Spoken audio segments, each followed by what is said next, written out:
Okay guys, welcome back. My name is Legit Lee, and today I just wanted to show you I have three 3D printers. So I have a CR10, an Ender 3, and this was my first one. It's called the ANET A8 3D printer. And I made a video on YouTube about it already, kind of, when I was having issues with the motherboard when I first got it.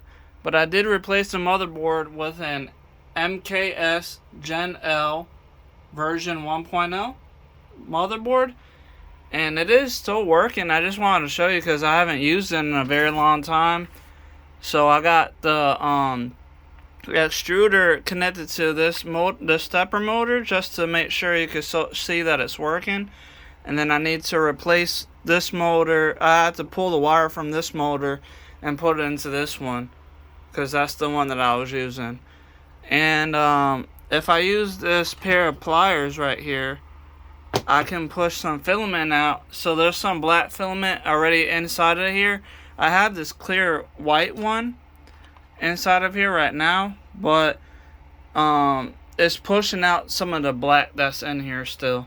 That's why the black is coming out. But it is set at 200 degrees Celsius.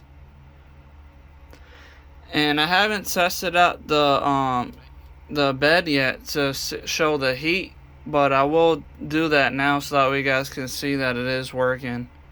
So let me do that really quick.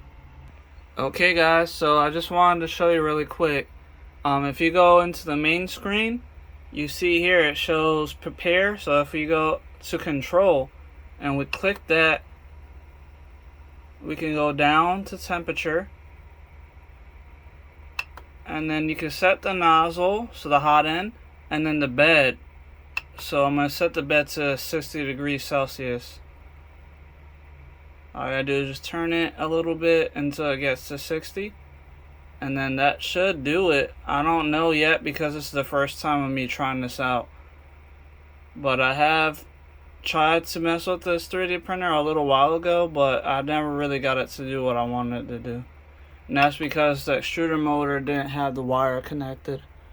So now I just set the heat. So you see over here the lighter is lighting up. The light is lighting up. So that should be showing that it's lighting up the heat for the bed. So that way the bed will be able to heat up. And if we look over here, we can watch the temperature rise. So it says 60 right there, but that's the amount that it needs to go up to, and it's at 35 right now. So it should be heating up just fine. And you can see the little light on over there. I don't know if you can see that all that great, but that light right there by that little white connector, that light is showing that the bed is on. So it seems like I may be able to get this 3D printer to actually run. And if I do, I'll make a video of it running and printing out something. And I still have issues with both the CR10 and the Ender 3 because my filament that I have, like this one right here, all the filament that I have right now are really old, so they're brittle and they keep on snapping and breaking, so I can't really print using it. So until I get some more filament, I'm kind of stuck on not being able to print anything, because I don't really have any filament that'll be able to print. I tried all the new ones that I have, or that I bought, that I never really used. They're inside the case still, or inside the bags that they came in, but they were still snapping and breaking before I could really get it to print anything. So I just think it's because filament, even if you have it encased inside of like a bag or a Ziploc bag or something, I think filament just gets old and gets brittle on its own, even if you have it covered up. So for right now, I don't have any more filament I could really use to be able to print stuff with until I buy some. So hopefully in the next few weeks I'll be able to buy me some filament. And I do have some on Amazon that I saved, so that way they're in my Amazon cart. So once I'm ready to start printing out something, I'll be able to buy those. They're like $20 for a 1K spool. Or 1K spool.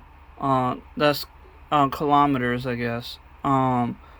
but it's a spool of filament, so they're pretty long and pretty good. These are all the filaments that I get are 1K spools basically, and they're 1.75 millimeters.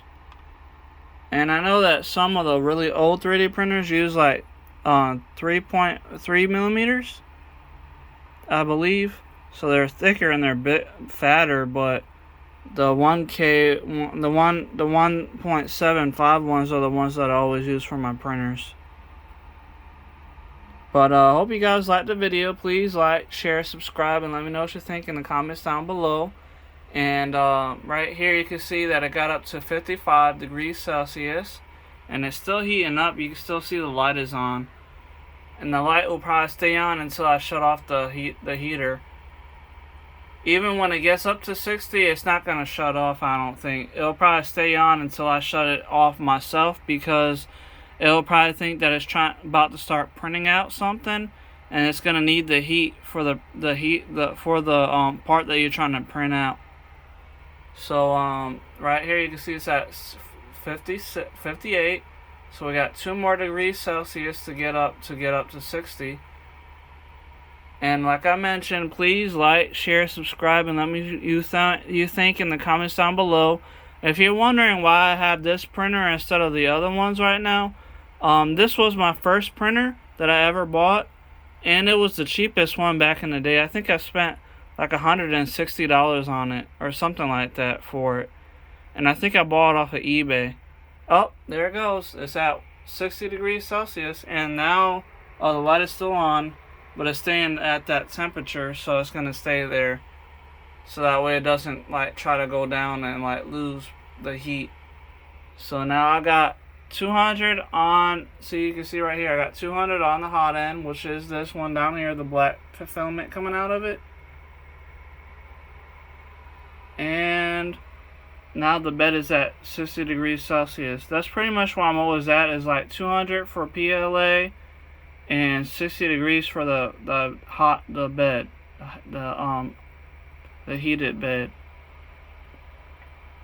And for the most part, even when I was using the CR10, 200 degrees Celsius was good for PLA, and 60 degrees for the heated bed. Well, 60 degrees Celsius was pretty much what I was always with. And when I do get some time, I do have a Raspberry Pi to do Octoprint. So I have a Raspberry Pi Zero, which is Wi-Fi and Bluetooth built into it. It's a little computer.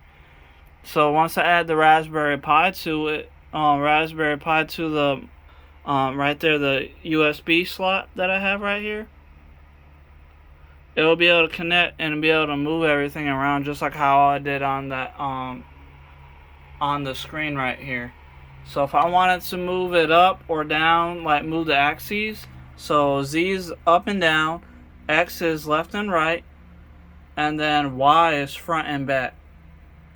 So I can move it around if I want to right now, just using this button. So if I go down to control, oh no, not control, hold on, prepare, I think, yep, prepare, move axes right here, you see it? So if I select that, and then I go down to Z axis, that'll move it up and down. So if I go down to like 10 millimeters, it'll move up 10 millimeters if I click on it and move it up. So right now it's at 0. If I move it up 10, it'll move, you see right there, it's moving up. So if I move it up one more time to 20, you can see that it's moving up. I'll move it up again, and there it goes. Do it twice. So now it's at 40. And if I find it inside of the menu, it should have home to home the axes, which will bring it all the way down to hit the end stop down here, and then it'll be able to know that it's at the home position.